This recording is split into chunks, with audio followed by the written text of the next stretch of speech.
I couldn't be prouder of all of you in the graduating class of 2020, as well as the teachers, coaches, and most of all, parents and family who guided you along the way. Now, graduating is a big achievement under any circumstances. Some of you have had to overcome serious obstacles along the way, whether it was an illness, or a parent losing a job, or living in a neighborhood where people too often count you out. Along with the usual challenges of growing up, all of you have had to deal with the added pressures of social media, reports of school shootings, and the specter of climate change. And then, just as you're about to celebrate having made it through, just as you've been looking forward to proms and senior nights, graduation ceremonies, and, let's face it, a whole bunch of parties, the world is turned upside down by a global pandemic. And as much as I'm sure you love your parents, I'll bet that being stuck at home with them and playing board games or watching Tiger King on TV is not exactly how you envisioned the last few months of your senior year. Now, I'll be honest with you. The disappointments of missing a live graduation, those will pass pretty quick. I don't remember much of my own high school graduation.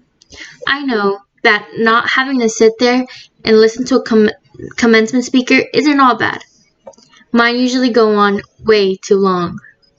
Also, not that many people look great in those caps, especially if you have big ears, like me, and you'll have plenty of time to catch up with your friends once the immediate public health crisis is over. But what remains true is that your graduation marks your passage into adulthood, the time when you begin to take charge of your own life. It's when you get to decide what's important to you, the kind of career you want to pursue, who you want to build a family with, the values you want to live by. And given the current state of the world, that may be kind of crazy. If you plan on going away for college, getting dropped off at campus in the fall, that's no longer a given. If you were planning to work while going to school, finding that first job is going to be tougher. Even families that are relatively well off are dealing with massive uncertainty. Those who were struggling before, they're hanging on by a thread. All of which means that you're going to have to grow up faster than some generations. This pandemic has shaken up the status quo and laid bare a lot of our country's deep-seated problems, from massive economic inequality to ongoing racial disparities, to a lack of basic health care for people who need it. It's woken a lot of young people up to the fact that the old ways of doing things just don't work, that it doesn't matter how much money you make if everyone around you is hungry and sick, and that our society and our democracy only work when we think not just about ourselves, but about each other. It's also pulled the curtain back on another hard truth, something that we all have to eventually accept once our childhood comes to an end. All those adults that used to think were in charge and knew what they were doing, it turns out they don't have all the answers. A lot of them aren't even asking the right questions. So if the world's going to get better, it's going to be up to you. That realization may be kind of intimidating, but I hope it's also inspiring. With all the challenges this country faces right now, nobody can tell you, no, you're too young to understand, or this is how it's always been done. Because with so much uncertainty, with everything suddenly up for grabs, this is your generation's world to shape. Since I'm one of the old guys, I won't tell you what to do with this power that rests in your hands, but I'll leave you with three quick pieces of advice.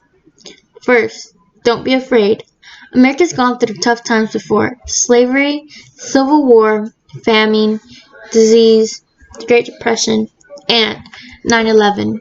Each time, we came out stronger. Usually because the new generation, young people like you, learned from past mistakes and figured out how to make things better. Second, do what you think is right. Doing what feels good, what's convenient, what's easy, that's how little kids think. Unfortunately, a lot of so-called grown-ups, including some with fancy titles and important jobs, still think that way, which is why things are so screwed up.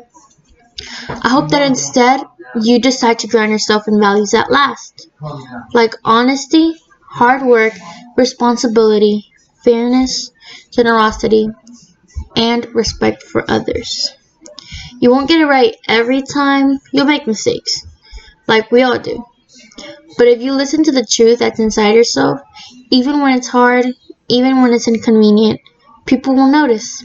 They'll gravitate toward you. And you'll be part of the solution instead of part of the problem. And finally, build a community. No one does big things by themselves. Right now, when people are scared, it's easy to be cynical and say, let me just look out for myself or my family, or people who look or think or pray like me. But if we're going to get through these difficult times, if we're going to create a world where everybody has opportunity to find a job and afford college, if we're going to save the environment and defeat future pandemics, then we're going to have to do it together. So, be alive to one another's struggles. Stand up for one another's rights. Leave behind all the old ways of thinking that divide us. Sexism, racial prejudice, status, greed, set the world on a different path. When you need help, Michelle and I have made it the mission of our foundation to give young people like you the skills and support to lead in your own communities and to connect you with other young leaders around the country and around the globe.